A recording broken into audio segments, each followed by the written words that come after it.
हमारे साथ में एक बहुत ही स्पेशल गेस्ट है, उनका नाम है श्वेताब गांगवार। ये एक पॉपुलर यूट्यूबर है और एक ऑथर है, लेकिन आज ये एक बहुत बड़ी प्रॉब्लम में है जिसकी वजह से हमारी टीम ने इनको इनवाइट किया है।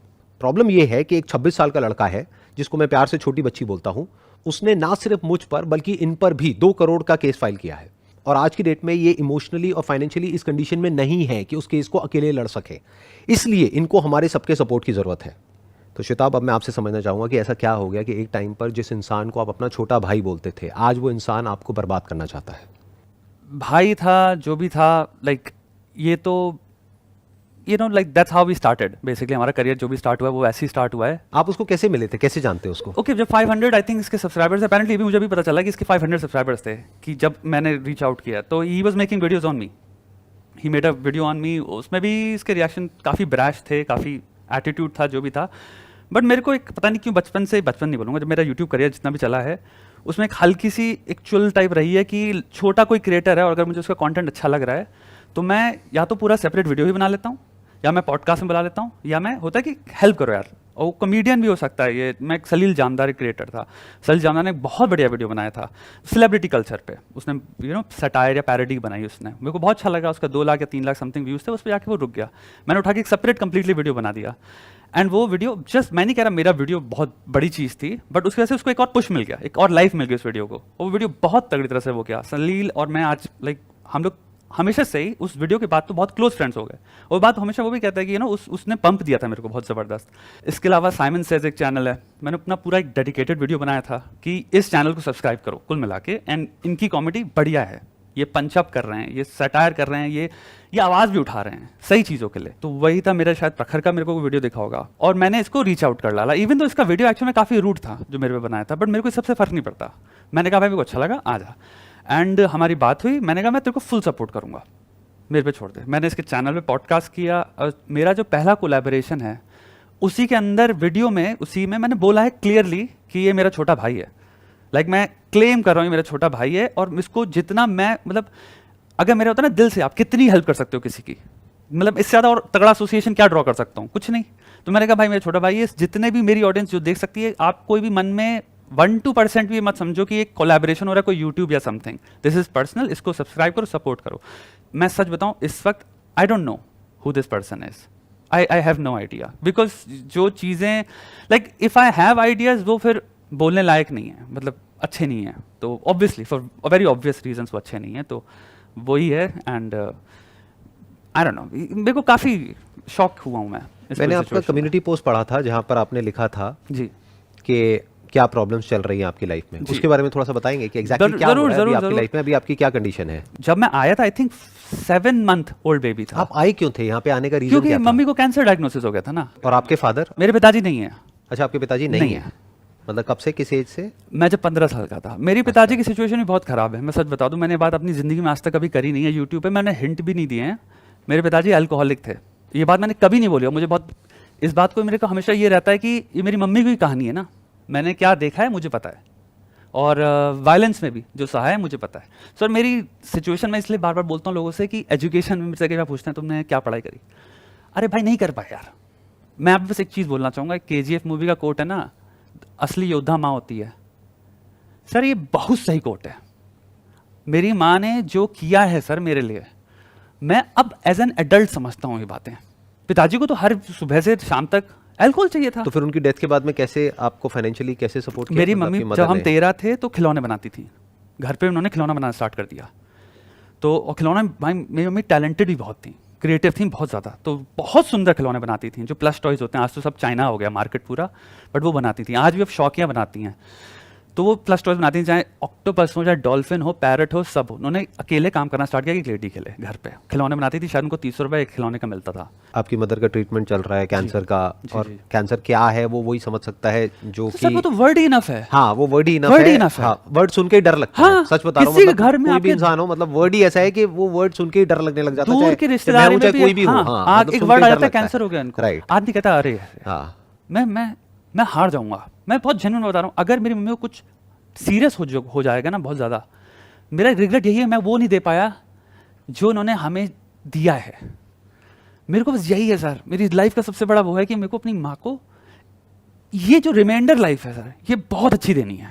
तो मुझे आप एक बात बताओ यहाँ पर कि जिसको आप अपना छोटा भाई बोलते थे एक टाइम पे, जी। उसको पता था कि आपके बचपन में क्या प्रॉब्लम हाँ, हुई है, हाँ, आपके घर की क्या कंडीशन है, और अभी करंटली आपकी ये तो मदर को 100% कैंसर पता है, है। ये पता है, ये हाँ, तो पूरी दुनिया को पता हाँ। है क्योंकि आपने कम्युनिटी पोस्ट में तभी मैंने डाला सबके था ना सामने सर, डाला मैंने है। पता है, मैं सच बताऊं दिल से, ये एक बात मेरे लिए मेरी पर्सनैलिटी ही नहीं है मैं पब्लिक करूं। तो अब जब उन्होंने आपको कोई लीगल नोटिस नहीं भेजा है, सीधा ही केस कर दिया है 2 करोड़ का, तो अभी करंटली आपकी मेंटल स्टेट क्या है? मतलब अभी आप इस सिचुएशन को कैसे डील कर पा रहे हो? जो चीज वर्स्ट चीज हो सकती थी to go wrong, this is it. बाकी सब चीजें, सब कुछ मैनेजेबल होता है लाइफ में, इतने तो है ना कि मैनेज कर लें। देखिए पछड़ों में भी तो कैटेगरीज होती है ना, एक साइकोलॉजिकल पछड़ा होता है, वो होता है कंप्लीटली डिपेंडेंट करता है इंसान की पर्सनालिटी में रेजिलियंस कितना है। मेरे में बहुत हाई है, मैं साइकोलॉजिकली पछड़ा, मेरे को प्रॉब्लम नहीं होती। अगर लेजर से सेम, अगर मेरे को इंटरनेट में मैं एक्सपोज हो रहा होता और दुनिया हंस भी रही होती है, मैं एक इमेजिनरी सिनारियो बताता हूँ, मुझे 5 पैसे का फर्क नहीं पड़ेगा, मुझे नहीं पड़ेगा, मुझे क्योंकि दिखता है ये सब वहम है। ये चीज जो थी, यही एकमात्र चीज थी जो कि मैं इस वक्त मेरे लिए कंप्लीटली न्यू लेयर ऐड कर देता है of the existing responsibilities and duties in my life.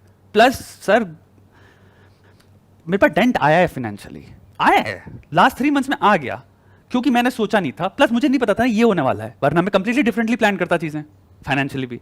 अच्छा, उस इंसान को जिसने ये सब किया है आपके अगेंस्ट, उसका नाम नहीं लेते जी, उसको अगर आपको कोई मैसेज देना हो, अभी अभी वो ये वीडियो देख रहा होगा आई एम श्योर, तो आप क्या कहना चाहेंगे उसको? मतलब अभी आपके मन में एग्जैक्टली क्या चल रहा है? मैं एक बार दिल से बात बताऊं सर, मैं जब किसी इंसान को समझ नहीं सकता ना, या फिर उसकी मानसिक स्थिति को नहीं समझ सकता, सो लास्ट थिंग जो मेरे लिए बचती है एक्सटेंड करना, वो है एम्पैथी। क्योंकि देखो दोस्त, तुम कुछ भी हो सकते हो, लेकिन तुम एक बहुत अंदर कोर में इंसान ही हो। मैं एक बहुत छोटी सी बात कहूँगा सर, मैं लाइफ में जब भी, मेरा एक बहुत बड़ा मैसेज रहा है यूट्यूब पे कि कभी भी किसी से बात हो जाए ना यूट्यूब पे, अगर कमेंट लिखने वाले हो तो 5 सेकंड के कमेंट लिखने से पहले सोचना है कि इसके माँ बाप पढ़ रहे हैं। ये बहुत छोटी सी ट्रिक होती है जो ह्यूमनाइज कर देती है कि तुम हो सकता है कुछ 4 बातें जो बोलने वाले थे उसमें वो शायद रुक जाओ, क्योंकि तुम्हें लगे ये एक बेटा है किसी का, ये किसी की बेटी है। तो सर मैं इस इंसान को अभी नहीं समझता, बट कहीं ना कहीं ये जूझ तो रहा होगा किसी न किसी परेशानी से, खुश तो नहीं बैठा होगा, ये तो मेरा दिल जानता है क्योंकि मैं भी एक इंसान हूं। सर मैं मेरा मैसेज नहीं आपको, मेरे को यहाँ पे मैं आप पे वो दे सकता हूँ कि like what do you think. अगर मैं अपने आप को आपकी जगह रख करके देखता हूँ तो मैं तो सपने में भी नहीं सोच सकता कि what is it that you are going through, और कोई नहीं सोच सकता। और मैं सच बता रहा हूँ, ये सारी कंट्रोवर्सी शुरू आपके और मेरे से ही हुई थी, जहाँ से पूरी दुनिया को पता है कहाँ से हुई थी, और 2 दिन में खत्म भी हो गई थी। और क्या, और मैं ये कह रहा हूँ चलो एक बार को मान लेते हैं अगर हमारी कंट्रोवर्सी खत्म नहीं भी हुई है किसी वजह से, आप मेरे सबसे बड़े दुश्मन हो दुनिया के, लेकिन ये जो अभी आपने बताया है, जो भी आपके साथ में चल रहा है, जो भी आपका बैकग्राउंड है या जो भी कुछ है, उसके बाद में मेरे को नहीं लगता कि मैं या कोई भी इंसान जिसके अंदर थोड़ा सा भी कंपैशन है, थोड़ी सी भी इंसानियत है, वो आपके अगेंस्ट ऐसा कुछ करने की सोच भी सकता है। करना तो बहुत दूर की बात है। उसने जो भी किया उसके बाद मैंने माफी मांग ली पब्लिक में, 1 बार मांगी, 2 बार मांगी, 1 बार प्राइवेटली भी मांगी। मेरे को बता दो आज तक पूरी दुनिया में यूट्यूब की हिस्ट्री में कोई ऐसा क्रिएटर हो जिसके 2 करोड़ से ज्यादा सब्सक्राइबर्स हो और उसने ओपनली पब्लिक में आकर के माफी मांगी हो किसी ऐसे क्रिएटर से जिसके के 1.5 लाख सब्सक्राइबर्स है? दिखा दो मेरे को, एक भी एग्जाम्पल दिखा दो। क्यों माफी मांगी? क्योंकि मेरे दिमाग में यही था कि यार 26 साल का है, मतलब अभी इसके आगे पूरी इसकी लाइफ पड़ी है, क्या करना है, छोड़ो ना। मेरे पेरेंट्स ने भी मुझे यही बोला कि क्या करना है ये सब करके, छोड़ो छोड़ो छोड़ो। तो जब छोड़ने वाली बात आई, मैंने कहा ठीक है, माफी मांगने से कोई छोटा तो नहीं हो जाता है ना, तो माफी मांग लेते हैं। मैंने माफी मांगी, बात वहां पे खत्म हो जानी चाहिए थी कायदे से, लेकिन उसके बाद जो उसके ट्वीट्स हैं वो जाकर के पढ़ लो, उसको बोलते हैं डेफेमेशन। और सिर्फ इतना ही नहीं, हमारी लीगल टीम में एक जूनियर लॉयर हैं, उनसे एक टाइपिंग मिस्टेक हो गई, उसका भी उसने मजाक बना दिया। मुझे नहीं पता वो उस लॉयर का मजाक उड़ा रहा था या कोर्ट का मजाक उड़ा रहा था पब्लिकली। फिर जाकर के जो हमारी लीगल टीम है उन्होंने कहा कि एक लीगल नोटिस भेजना तो बनता है। कोई केस फाइल नहीं किया भाई, ना आपके अगेंस्ट, ना उसके अगेंस्ट, ना किसी के भी अगेंस्ट। और ये आप भी जानते हो और मैं भी जानता हूं कि वो नोटिस भेजने से पहले भी मैंने आपको क्या ईमेल किया था पर्सनली, कि मैंने आपको पहले ही क्लियर किया था कि मुझे पता है आपकी क्या कंडीशन चल रही है, आप टेंशन मत लेना, बिल्कुल भी स्ट्रेस मत लेना, क्योंकि मुझे पता है, आपने बता दिया है पोस्ट में कि आपका ये कंडीशन चल रही है। तो इतनी इंसानियत है मेरे अंदर। उसको भी मैंने सिर्फ एक नोटिस भेजा, जिसके रिप्लाई में उसने बहुत लंबा चौड़ा नोटिस भेजा। उसके बाद में मेरी लीगल टीम ने पूछा सर क्या करना है, नेक्स्ट स्टेप क्या है, सिविल केस करना है, क्रिमिनल करना है, 10 करोड़ का करना है, 20 करोड़ का करना है, क्या करना है? मैंने कहा कुछ नहीं करना है। तो ये जो बार बार एक्सक्यूज दे रहा है ना अपने प्लेटफॉर्म पे आकर के कि ये जो मैंने किया वो श्वेताब की वजह से किया, श्वेताब ने मुझे बोला करने के लिए, भाई साहब अगर आप एक एक्चुअल में 4 साल की छोटी बच्ची हो ना, तो ये एक्सक्यूज बहुत बढ़िया है कि उसने मुझे कहा था थप्पड़ मारने के लिए मैडम, इसलिए मैंने उसको मार दिया। अरे भाई तुम एक 26 साल के आदमी हो, अगर श्वेताब कल को आ करके कहेगा कि चल यहां से छलांग लगा दे, चल जा करके उसको गोली मार दे, मार देगा क्या भाई तू? ये कोई एक्सक्यूज है? ये कोई लॉजिक है? आपके सारे जो प्राइवेट मैसेजेस हैं जो वो एक्सपोज करने की बात कर रहा है, उसमें क्या है? उसमें यही तो है कि अगर आपने मान लो एक बार को बोला भी उसको ये करने के लिए, तो भाई दिमाग तो तुम्हारा खुद का है, तुम्हें पता होना चाहिए ना क्या करना है क्या नहीं। तो मैं बस इतना कह सकता हूं कि मुझे आज भी इस बच्चे की एक्चुअल में परवाह है। इसी वजह से हमारी लीगल टीम बहुत कुछ बोल रही है कि इसके अगेंस्ट ये करते हैं, वो करते हैं, ये होना चाहिए, वो होना चाहिए, लेकिन ऐसा कुछ भी हमारी तरफ से नहीं हो रहा है और मैंने सबको रोक रखा है, क्योंकि मेरे को अभी भी कहीं ना कहीं ये भरोसा है कि ये जो मैटर है, चाहे जितना मर्जी कॉम्प्लिकेटेड हो, प्रॉब्लम है ना, सॉल्यूशन निकलेगा। I have that conviction. और इसीलिए आज की इस वीडियो में एंड में I talk about a solution. अगर आप एग्री करोगे तो आप भी अपने सॉल्यूशन तो होना ही चाहिए। अगर वो समझ आ जाए उसको तो बहुत ही बढ़िया है, अगर नहीं समझ आता है और लीगल बैटल करने का शौक है तो उसके लिए भी मैं तो तैयार हूं। और वर्स्ट केस सिनेरियो पकड़ लो कि अगर आप ये केस हार भी जाते हो तो मैं कमिट करता हूं कि आपको 2 करोड़ रुपए नहीं देना है, वो 2 करोड़ रुपए मैं दूंगा, क्योंकि वहां पे हमको क्वांटिफाई भी करना पड़ेगा कि अगर आप 2 करोड़ मांग रहे हो तो ऐसा नहीं है कि आपको 2 करोड़ मिल जाएगा। यू हैव टू क्वांटिफाई कि भैया what is the basis of that.